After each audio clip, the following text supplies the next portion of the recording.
ఏపీలో రాజకీయాలు రోజురోజుకి హీట్ ఎక్కుతున్నాయి. నిన్నటి వరకు పోరుకు సిద్ధమంటూ పోస్టర్లు వెలిశాయి. ఇప్పుడు వినూత్నంగా జన సైనికులు వైసీపీ శ్రేణులు ట్వీట్ల వార్ చేసుకున్నారు. కాగా జగన్ పెట్టిన సిద్ధం స్లోగన్ కి ప్రజలు ప్రశ్నలు కురిపించారు.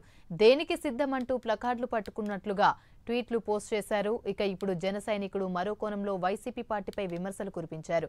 అలా పట్టుకున్న వారంతా మన స్టార్ క్యాంపెయినర్లే అని, దేనికి సిద్ధమని అడుగుతున్నారని పేర్కొన్నారు.